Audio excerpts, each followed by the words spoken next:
की रियासत में मेरा शौहर भी छीन लिया है मुझसे। अब आप लोग मेरे किरदार को छीन करके मेरी इज्जत, सुकून भी खैर छीन लिया है, पहले इस खुशियां भी छीन ली हैं तमाम। So what exactly they want from me now? इस मुल्क की सियासत अशराफिया गलाजत में लिथड़े हुए हैं, मुल्क में खवातीन की इज्जत नहीं है, तो फिर क्या मतलब इस्लामी जमहूरिया किस नाम का ये मुल्क है? पहले दिन से, जब से उनकी शहादत हुई है, मेरे खिलाफ कैंपेन चल रही है, और अब तो इतनी गलीज कैंपेन।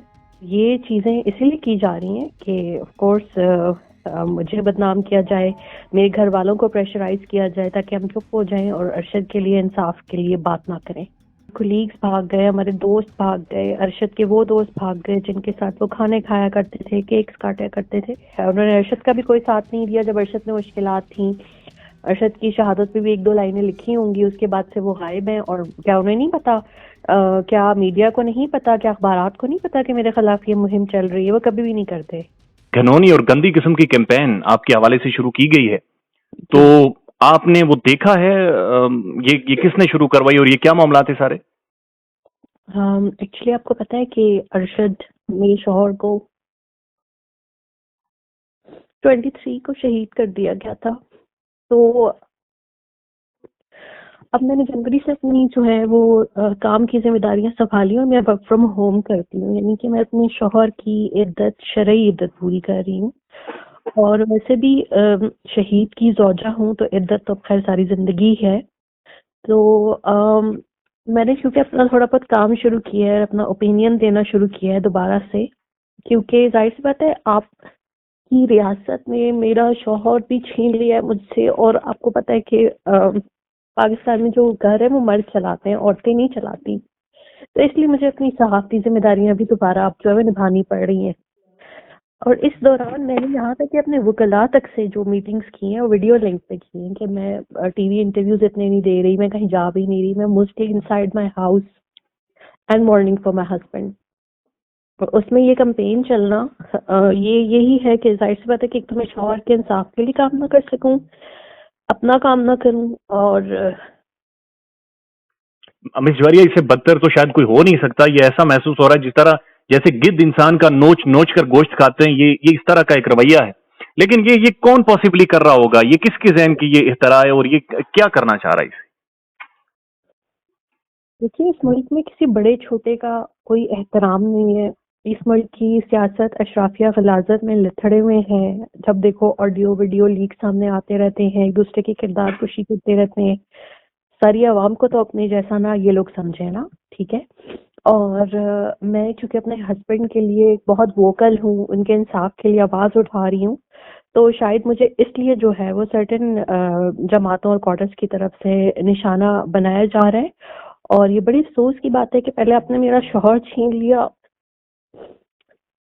अब आप लोग मेरे किरदार को छीन करके मेरी इज्जत, सुकून भी खैर छीन लिया है, पहले इस खुशियां भी छीन ली हैं तमाम। So what exactly they want from me now? इसके अलावा भी मिस जवारिया, कोई आपको किसी ने कोई फोन कॉल किया हो पर्सनली, आपको किसी क्वार्टर ने या कुछ लोगों ने अप्रोच करने की कोशिश की हो? देखिए, मैंने आपको बताया कि मैं शरई इद्दत कर रही हूँ, तो मैं अच्छा, लोगों जी से जी। नहीं मिलती। और मैं कोई भी, उस टाइम पे काफी लोग मिले थे और लोगों ने अपने पैगामात देने की कोशिश की थी जो पहले 2-3 दिन थे, क्योंकि सब बहुत रश था हमारे घरों में और बहुत लोगों का आना जाना था। लेकिन मैं बहुत साइड पे रहती हूँ, मैं ज्यादा लोगों से बात नहीं करती, मैं सिर्फ अपना काम करती हूँ और साइड पे हो जाती नहीं हूँ। नहीं, मैं मुझे उस कॉन्टेक्स्ट में पूछ रहा था, चूंकि आप अरशद भाई के हवाले से बहुत वोकल भी हैं। आप ट्विटर के ऊपर देखें, आपके इंस्टाग्राम के ऊपर देखें, जहां पर भी आपको मौका मिलता है उनके हवाले से बातचीत और उनका इंसाफ मांग रही हैं। तो इस इंसाफ के रास्ते में बहुत ज्यादा रखनाएं भी हैं, रुकावटें भी डाली जा रही हैं। तो मैं उन क्वार्टर्स की बात कर रहा था जो रुकावटें डालने की कोशिश कर रहे हैं। जी, तो आपके सामने है ना कि मेरे साथ क्या क्या नहीं हो रहा। पहले दिन से, जब से उनकी शहादत हुई है, मेरे खिलाफ कैंपेन चल रही है, और अब तो इतनी गलीज कैंपेन कि आप किसी के हवाले से मजहबी जज्बात को जो है वो उभारने की कोशिश करो कि रिलीजियस फनेटिक मेरे पीछे पड़ जाएं, या मेरी जिंदगी जो है वो उस तक बात आ जाए। और सिर्फ इसलिए कि मैं आवाज उठाती हूँ या मैं काम करना शुरू हो गई हूँ या मैं लिख रही हूँ, तो मैं घर से ही कर रही हूँ और मैं मार्च तक घर से ही करूंगी। और वैसे भी मेरा वर्क फ्रॉम होम ही है, मैं दफातर से काम नहीं करती। और जाहिर सी बात है मुझे अपना घर खुद चलाना है, मैं किसी पे डिपेंडेंट होना या किसी से कोई हेल्प लेना पसंद नहीं करती। और इंसाफ के लिए भी मैं खुद ही काम कर रही हूँ, चाहे लोकली हो इंटरनेशनली। लोग सब बातें करते हैं, साथ आपका कोई भी नहीं देता, आपको हर काम खुद करना होता है। तो ये चीजें इसीलिए की जा रही हैं कि ऑफ कोर्स मुझे बदनाम किया जाए, मेरे घर वालों को प्रेशराइज किया जाए, ताकि हम चुप हो जाएं और अरशद के लिए, इंसाफ के लिए बात ना करें। ये इसे इसे मैडम, अगर आप इजाजत है मैं पूछ सकूं कि इसे ये भी एक तासुर मिल रहा है कि अरशद साहब की कोई इतनी सेविंग्स या कोई ऐसी चीज भी नहीं थी जिसके लिए आपको means you have to work ताकि आप फैमिली के बाकी मामलात भी चला सकें? अल्हम्दुलिल्लाह मेरे पेरेंट्स एक बहुत खाते पीते घराने से हैं। अल्हम्दुलिल्लाह अरशद ने भी हमें दुनिया की हर आसाइश जो है वो प्रोवाइड की, लेकिन बतौर सहाफ़ी चूंकि मैं उनकी ज़िंदगी में भी काम कर रही थी, तो मैं आगे भी करती रहूंगी ताकि मुझे किसी के ऊपर फाइनेंशियली तौर पर जो है जी। वो डिपेंड ना करना पड़े। लेकिन जब तक अरशद जिंदा रहे थे, सारी घर की जिम्मेदारियां वही निभाते थे और मैं सिर्फ शौकिया काम करती थी। ठीक है। और इसलिए कि दो अल्लाह दिनों का से शुक्र है जी कि जी सब जी। चीजें ठीक हैं अ- फाइनेंशियल तौर पे। ठीक है। अच्छा मैडम, आप 2 दिनों से आपके हक में ट्रेंड चल रहा है, we stand with you Javeria भाभी, स्टे स्ट्रॉन्ग जवेरिया भाभी। तो अवाम इस चीज को एक्नॉलेज कर गई है, अवाम समझ गई है कि एक दफा फिर मलिशियस कैंपेन चलाई जा रही है, लोग आपके साथ खड़े हो गए हैं पाकिस्तानी। जी जब हमारे कुलीग्स भाग गए, हमारे दोस्त भाग गए, अरशद के वो दोस्त भाग गए जिनके साथ वो खाने खाया करते थे, केक्स काटा करते थे, तो बहुत से नए लोगों ने उनकी जगह ले ली, अवाम ने उनकी जगह ले ली। तो अवाम की तो बहुत बड़ी तादाद हमारे साथ है, वकला की भी बहुत बड़ी तादाद हमारे साथ है। इसी तरीके से बहुत से ऐसे भी मीडिया के लोग हैं या सोशल मीडिया के लोग हैं जो हमारे साथ हैं और हमारा साथ दे रहे हैं, क्योंकि हर कोई जो है वो पैसे का गुलाम नहीं है इस मुल्क में, या सियासी पार्टियों का या इदारों का नौकर नहीं है। वो इंडिपेंडेंट लोग हैं, उनकी अपनी आवाज़ है, मेरी तरह वो खुद अर्न करते हैं और टैक्स पेयर हैं, बाइज्जत शहरी हैं इस मुल्क के। तो ऑफकोर्स वो हमारा साथ दे रहे हैं, मुझे बहुत ज़्यादा सॉलिडेरिटी वो आई है। लेकिन yes, I am feeling hurt, क्योंकि ये चीज़ किसी को भी हर्ट कर सकती है। मैं समझ सकता हूँ, आपने ट्वीट भी किया है कि मुझे किरदार कशी से मार दिया जाएगा इस मुल्क में। ऑफ कोर्स अगर मुल्क में खवातीन की इज्जत नहीं है तो फिर क्या मतलब, इस्लामी जमहूरिया किस नाम का ये मुल्क है? आप लोगों के ऊपर उनकी मतलब मॉर्निंग पीरियड में उनके ऊपर आप लोग गंदे इल्जाम लगा रहे हैं, और ऐसे लोगों के साथ जिनको मैं जानती भी नहीं हूँ। और अफसोस की मतलब बात है कि अच्छा मिस जवारिया, शायद आपने खुद भी जिक्र किया है, हमने खुद देखा, जो कि अरशद साहब को हम बहुत अच्छे से जानते थे, उनसे मिलते थे, इंटरव्यूज भी उनके करते थे। मैडम, बेशुमार एंकर्स, पाकिस्तान के जर्नलिस्ट, बहुत बड़े बड़े साफी जय्यद एंकर हजरात जो उनके साथ उनके प्रोग्राम्स में बैठते थे, गपशप लगाते थे, ऑफ द रिकॉर्ड बैठते थे, वो अब बिल्कुल भी इस केस पर बातचीत नहीं करते, या जब भी बात करते हैं तो होम्योपैथिक बात करते हैं। इसकी वजह क्या प्रेशर है, या फिर वो खुद नहीं बात करना चाह रहे? मुझे तो नहीं पता, मेरा तो वो लोग कभी भी साथ नहीं देते मेरे साथ, they never stand. Even Arshad की दूसरी फैमिली के साथ भी वो लोग स्टैंड नहीं करते। हो सकता है अपनी मुआशी मजबूरियां हो या अपने कोई उनके अपने कोई इंटरेस्ट हो। मैंने उन लोगों को कभी भी नहीं देखा कि वो अरशद के लिए, मेरे लिए या किसी के साथ होने वाली ज्यादती के लिए आवाज उठाएं। लेकिन जो एक नई लौट है मीडिया में, वो सारी हमारे साथ है। इससे वो यूनियन मेरे साथ फौरन खड़ी हो जाती है, और जो उसमें मर्द और खवातीन हिस्सा हैं वो मेरा साथ देते हैं। लेकिन वो जो एक बड़े बड़े जो गादरी किस्म के आपको नजर आते हैं ना, लिखने वाले, बोलने वाले एंकर्स, वो बहुत मुनाफिक बन जाते हैं और वो कुछ नहीं बोलते। उन्होंने अरशद का भी कोई साथ नहीं दिया जब अरशद में मुश्किलात थी। अरशद की शहादत पे भी 1-2 लाइनें लिखी होंगी, उसके बाद से वो गायब हैं। और क्या उन्हें नहीं पता, क्या मीडिया को नहीं पता, क्या अखबारात को नहीं पता कि मेरे खिलाफ ये मुहिम चल रही है? वो कभी भी नहीं करते।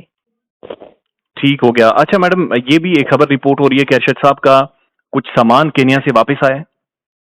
उनका सामान बहुत पहले वापस आ गया था, और जी। वो जो है जो जो लोग तहकीकात करने गए थे उनके पास था, फिर उसके बाद दूसरी तहकीकाती टीम के पास था। और उसमें कोई खास गैजेट्स वगैरह नहीं है, उसमें सिर्फ जो वो इस्तेमाल की थोड़ी बहुत चीजें लेके गए थे उसमें वो शामिल हैं। तो वो तो बहुत पहले पाकिस्तान आ गई थी। जी ठीक ठीक है। और उसमें कुछ चॉकलेट्स वगैरह भी थी जो उनके प्रोड्यूसर ने भी ट्वीट की हैं, और चॉकलेट्स और स्वीट्स जो उन्होंने बाय कर रखी थी। देखें वो उनको मीठा बहुत पसंद था, और ये जी। उनके सामान में थोड़े से कपड़े थे, और इसके अलावा वो खुद बहुत शौक से चॉकलेट्स खाते थे। तो ये उन्होंने अपने लिए ली हुई थी, क्योंकि वो अभी फौरन वापस तो नहीं आ रहे थे, तो ये कोई गिफ्ट्स या वो नहीं थे, मींस किसी के लिए खरीदे हुए।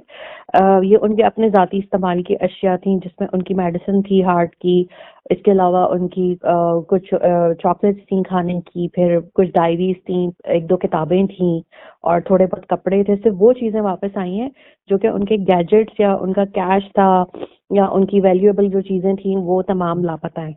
लापता है। अच्छा, इनकी इंक्वायरी अरशद शरीफ साहब की कहां तक पहुंची? ये वो उनकी शहादत के हवाले से, उनके कत्ल के हवाले से मामलात आगे कहां तक पहुंचे? जो जीआईटी बनी थी वो हमें उन्होंने बताया था कि वो लोग कीनिया और दुबई जा रहे हैं, और जब तक वो वहां पे रहे उन्होंने हमसे कोई राब्ता नहीं किया, और अब वापस आ गए तो अब भी कोई राब्ता नहीं किया। मेरे ख्याल में वो अपनी जो रिपोर्ट है वो वहीं पेश करेंगे सुप्रीम कोर्ट में। इंटरव्यूज हमारे लिए थे उन्होंने, और हमने भी उनसे सवालात पूछे थे उनके जाने से पहले, लेकिन उसके बाद जब वो वहां पे थे और वापस आए तो कोई राब्ता नहीं हुआ। अच्छा मैडम, जीआईटी के सवालात के हवाले से ये भी बहुत दफा कहा गया कि अरशद आखिरी दफा किससे मिला था, अरशद खाना क्या खाता था, अरशद की गाड़ी कौन सी थी, ये भी बहुत ज्यादा बातचीत होती रही है। तो क्या क्या आपके साथ भी इसी तरह के सवालात किए गए? उन्होंने मुझसे काफी सवालात किए थे जो कि रिटन स्टेटमेंट का हिस्सा है, और वही रिटन सबमिट जो है वो स्टेटमेंट जो है वो जमा करवाएंगे सुप्रीम कोर्ट में, या करवा चुके होंगे।